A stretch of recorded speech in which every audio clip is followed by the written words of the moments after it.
सिरसगढ़ डेरा मामले में बच्चों द्वारा लगाए गए आरोप और आगे की घटनाएं। बच्चों के अनुसार वे सेवा करके वापस लौट रहे थे।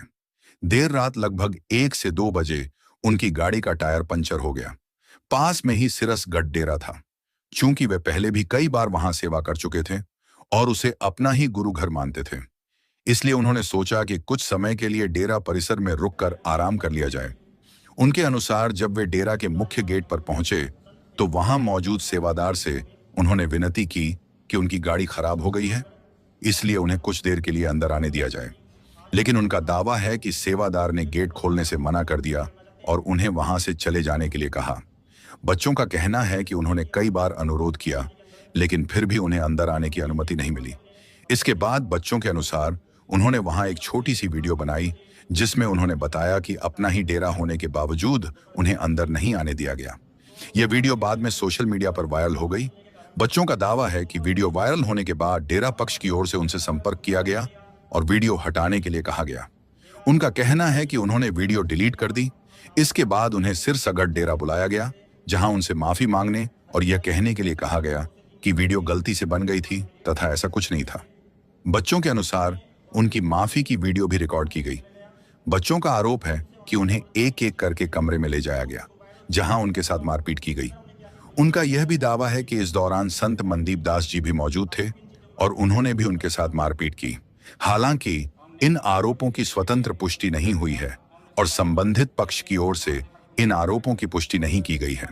इसी कारण वे घर पहुंचने पर बहुत डरे और उदास थे।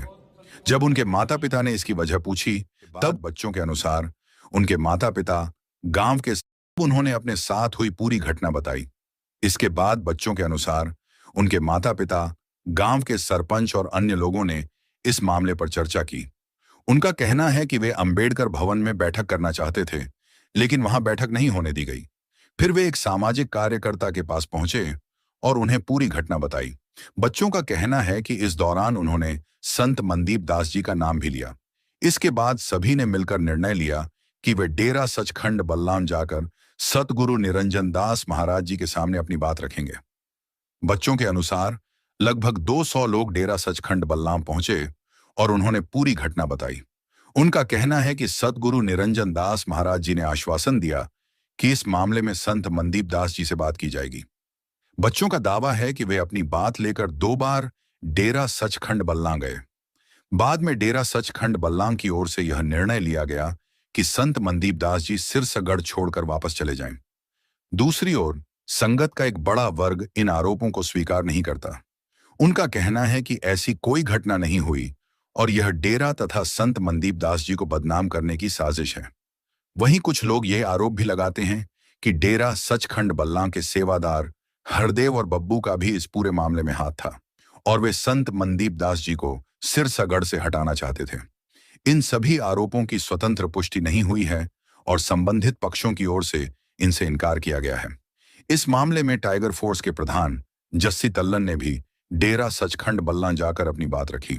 उनके अनुसार संत मनदीप दास जी बेगुनाह हैं और उनके खिलाफ एक साजिश रची जा रही है। उन्होंने यह भी आरोप लगाया कि इस कथित साजिश में सेवादार हरदेव और बब्बू का हाथ है तथा उनका उद्देश्य संत मनदीप दास जी डेरा से हटवाना है। इस मामले से जुड़े कई तरह के आरोप और दावे सोशल मीडिया पर सामने आए हैं। इन सभी आरोपों की स्वतंत्र पुष्टि नहीं हुई है और संबंधित पक्षों की ओर से इन्हें स्वीकार नहीं किया गया है।